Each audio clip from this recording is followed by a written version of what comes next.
First one. After 4 games, are the Huskers better, worse, or about what you expected before the season? The defense is a tick below what I thought. That's just a tick. Interesting. At least a tick. Yeah. More than a tick for me. Much more than a tick below, actually. I mean, I kind of just expected upfront domination. Yeah. Yeah, more than a tick below. They haven't tackled well for 2 games. They're not getting really – I mean, you can't name too many players where you say, oh, he's just playing lights out. John Bullock, Sierra Wright came in and played well. But Ty Robinson's been pretty good, other than last week. You didn't notice him that Didn't do much against Northern Iowa. We had the tip pass. Yeah, he had a couple plays. Okay. No, he had a couple plays. Okay, yeah. He played well. Okay. Yeah, but you're just not – no, the defense isn't – I was going to say it's not close to what I thought. I thought they'd be a legit top 10 defense. Now, they're number 31 nationally in yards allowed per play, 4.61, which is better than last year, which is strange. It's early though. It's early, right? The non-conference games 100 skew the numbers. Yeah. So no, the defense isn't as good as I thought, and special teams is a letdown.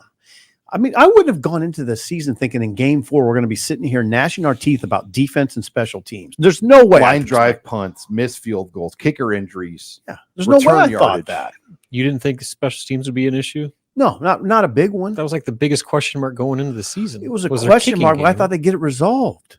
Yeah, I guess. I mean, it was a question mark for a reason, and it's played out like to the worst possible scenario. Hold on, Robin.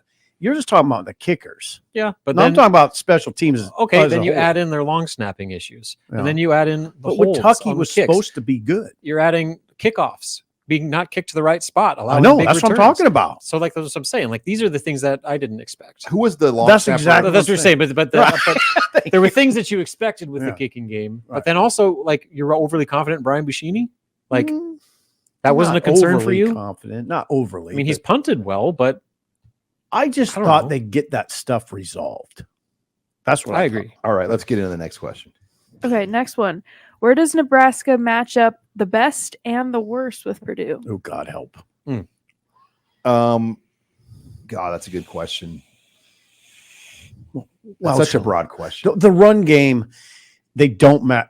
The way they're playing the run right now, that's the concern that I have. If Purdue finds something. Yeah, well, they'll run outside zone. Mockabee can cut it back, though. That's the thing. He'll cut it back a lot. Stick his foot in the ground and cut it back. Mockabee and Reggie Love are a concern. The way Nebraska's played the run the last 2 games, they have to be a concern. I'll say Raiola against Purdue's defense. Pressure. I think that's probably the best matchup for Nebraska is that they have the better quarterback and they have probably better skill players on the perimeter. Now, will the offensive line hold up and allow that offense to operate? Will the running game allow them to stay balanced and not be predictable? That's what we don't know. But I think from a pure talent standpoint, Nebraska's got the better quarterback and the better playmakers on the outside. Guys, keep your eyes on Kydron Jenkins. Yeah.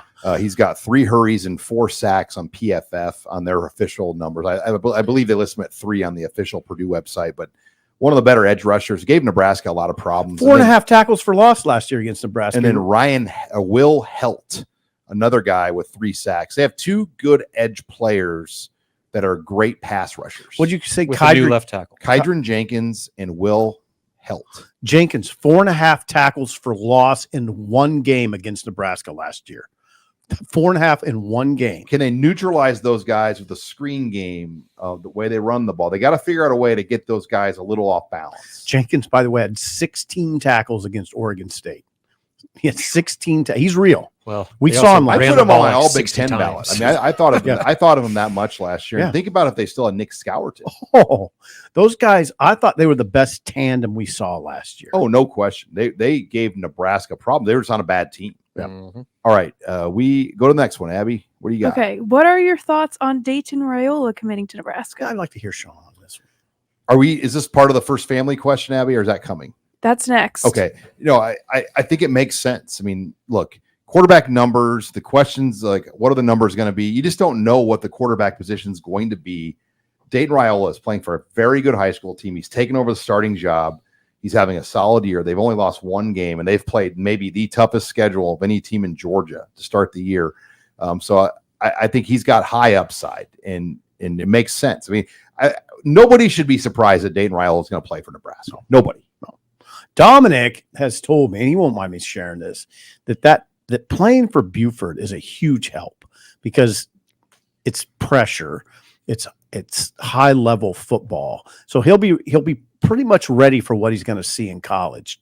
No joke. I mean, Saw with Dylan. Yeah, that's high level football.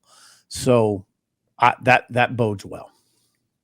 What do you got next, Abby? Okay, next one. You already gave this one away, but who is the first family of Nebraska football?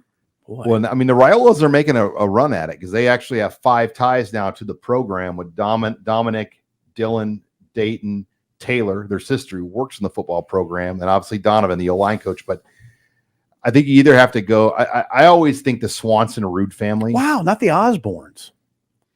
The Well, Osborne no, family. people that have played in the program, not just one person. Okay. Like a family that's so rooted into the program. Oh, I got you. Okay. Like that All has multiple layers, and you can literally trace the Rude family oh God, in the yes. Swanson over 100 years ago. Yeah. Clarence Swanson is in the College Football Hall of Fame. Yep. That's Barrett Rude's great grandfather, His dad played at a high level, and then John Rude, and then Clarence Swanson's granddaughter married Tom Rude, and then his other daughter Sherry married Bob Martin. Bob Martin. Oh yeah, And so I think they would be my claim, and then you can go down to Barrett and Bo Rude. I mean, they're. But the Fisher family, I think, has a strong case too. yeah. I like the Roots. Barrett's the all-time leading tackler for Nebraska. Bo was a good player. His dad was a great player too. First rounder. Tom Rude, played for the Buffalo Bills. Yeah, I'd go Rude. Bob Martin was good. Yeah, always excellent. I mean, Clarence Swanson's in the Hall. Clarence Swanson still holds tied with many people the receiving touchdowns record. Thanks, Sean, on this one. He nailed it. Rob. Yep, I'm going Roods, but hey, the Raiolas, they got a chance. The Fishers, though, Yeah. None of those guys were quarterbacks. Pat Fisher, Cletus Fisher. I mean, When there's so many Fishers that you forget some of them, that's big, and there are a few that you don't even think about. but yeah, the Rude Swanson lineage is hard to beat. That's a good one. And That's Clarence good. Swanson played a hand to hiring Bob Devaney. He was the regent that literally greeted Bob Devaney when the plane landed. You've made a great case. I'm not joking. No arguing. All right, final question. Final question. What is your weirdest road trip story? Colorado last year was probably up there as we enjoyed our meal at the combination Indian / Oh God, barbecue that's right. restaurant. That was odd. I It mean, was literally how a much you want to get into that? It was a sports bar that had barbecue and Indian food. And good fried chicken. 2 different kitchen staffs. I mean, it was Strangely I've never good seen fried anything chicken. like it. But the waitress that we had was hammered drunk, Oh yeah. crying. Yeah. Another She's having a rough day. another waitress in there got called in and had to take her infant child in a baby carrier at a table next to our table. Just set it on the table while she was And waiting. we were sitting there, and I said, "Is there a baby in there?" There was a There baby was in a there. baby in there. And this wasn't just some hole in the wall. It was a decent place. Rob, at one point, I looked over, and Sean had a remote control in front of a TV. with the antenna TV. They didn't have cable. Bill There was like an McCartney's antenna on son the was wall. in there. I mean, there were some like who's who Colorado people hanging out there on Friday night. Sean was looking for a game on a TV with the remote control in his hand. Yeah, just taking it over. Well, they also didn't have a cable. It was weird. Like it was Yeah. like an antenna, like one of those pads. It's like a digital Mhm. antenna. I don't have one, but that's what I think it was. That was the experience was troubling and fun at the same time. We just kind of went with it. Yeah. And then they just closed the bar. Yeah, the girl that was Yeah, it was waiting like on 10 said, o'clock. said we're all working like 16-hour shifts because there's a lack of help. Mhm. And she had just bought a house, or she's trying to pay for a house. So she's just working as much as she can. Simple had to hear the whole story. Yeah, I heard the whole And that's on top of everything else that was weird about that game. And then the one story that I have, it's not totally odd, but it's kind of had to be there. The whole Century City experience when Nebraska played Miami for all the marbles in the Rose Bowl. And when you go on those trips, people don't understand this. When Nebraska was really rolling, you'd go down there 15 days in advance because you'd go with the team 14 days in advance. So I stayed, it's so weird. I stayed in a hotel in Century City. Some of the papers had a lot of money. Yeah, and I used my credit card that trip, and it was a whopper. Like I was like, "Oh God, I don't know if I can do this." I paid for everybody, and next to me in it was a really nice hotel, but that time of year, not many people. In fact, I think there was only one other person on my floor, and she was right next to me. It was just a young girl, probably in her 20s, and she had a little poodle. Where's this going? Nowhere. It was just odd. I was like, why are we next to each other? Like, what were they like the only ones on the floor? And she'd have her poodle out on the deck, the little white poodle, would bark all the time. It was odd. And then also on that trip, I'd look down one day and I saw Gladys Knight. Gladys Knight was staying in the hotel. The Gladys Knight. Gladys Knight. She was down in the foyer area. I was like, whoa. I'd kill to go to Miami for 15 days in December. Did it? Yeah, did it. It was crazy. Did it twice. Or no, once in Miami, Phoenix a couple times for that long a time. It was crazy. Wish we could go back to Fresno again. Yeah, that'd It was be a fun. trip. It was 120 degrees. 10 o'clock local time kick, or local here 10 Central p.m. time kick. Yeah,